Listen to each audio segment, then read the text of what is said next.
The phone vibrated against the kitchen counter, its hum slicing through the quiet of our empty house like a blade.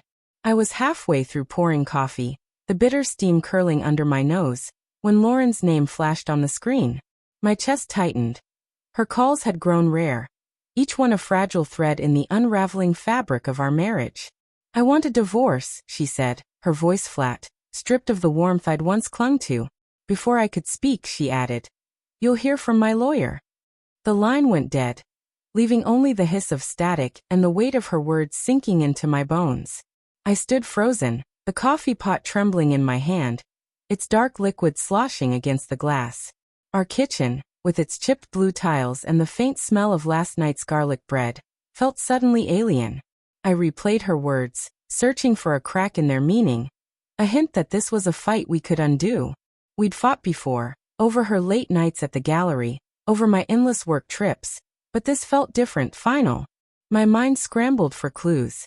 The way she'd stopped wearing her wedding ring, blaming a rash. The unanswered texts. The way her laugh had faded from our home, replaced by a silence I'd convinced myself was just stress. I dialed her back, my pulse hammering. Straight to voicemail. Her lawyer's number came in a text moments later, clinical and cold. "This is Richard Hale," a voice answered, smooth as polished stone. "Mr. Carter, I represent Lauren. She's prepared to discuss terms, but she won't speak directly." My throat burned. "Why? What's going on?" I asked, my voice cracking like thin ice. Hale's pause was heavy, deliberate. "She's protecting her interests. I suggest you do the same." The next days blurred into a haze of sleepless nights and unanswered questions. I pored over our life together, hunting for the moment it fractured.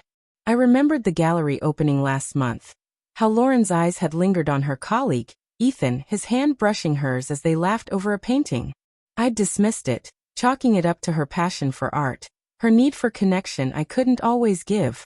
But now that memory festered. A red flag I'd painted over with trust.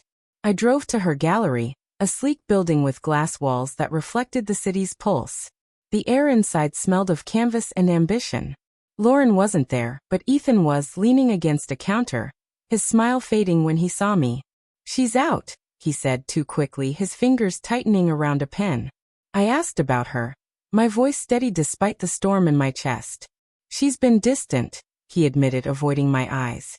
"Maybe she's just overwhelmed." But his words felt rehearsed, and the way he shifted, like a man guarding a secret, set my nerves alight. At home, I found her laptop, left behind in her rush to leave. Guilt gnawed at me as I opened it, but desperation won. Her email was still logged in, and there, buried in a folder labeled work, were messages to Ethan. Not work. Love letters. Promises of a future without me. "I can't keep pretending," she'd written. "You're the one who sees me." My vision blurred. Not from tears but from rage, betrayal clawing at my ribs. She'd been building a life behind my back, while I'd been planning our 10th anniversary. I confronted her at the lawyer's office, a sterile room with leather chairs and a clock that ticked too loudly. Lauren sat across from me, her face a mask of resolve, but her fingers twisted a bracelet I didn't recognize. "Why Lauren?" I asked, my voice low, raw. "Why him?"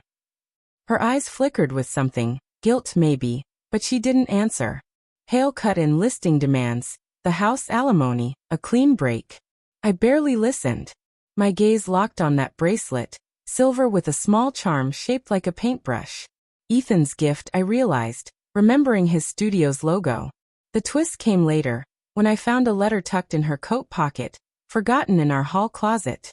It wasn't from Ethan. It was from her doctor, dated weeks ago. A diagnosis, terminal, aggressive, months left. My heart stopped. The betrayal wasn't just love. It was her choice to spare Ethan the pain of her end, to leave me to carry it alone. She'd chosen him to remember her alive, vibrant, while I'd be left with her ashes. I sank to the floor, the letter crumpling in my fist, her absence already a ghost in our home.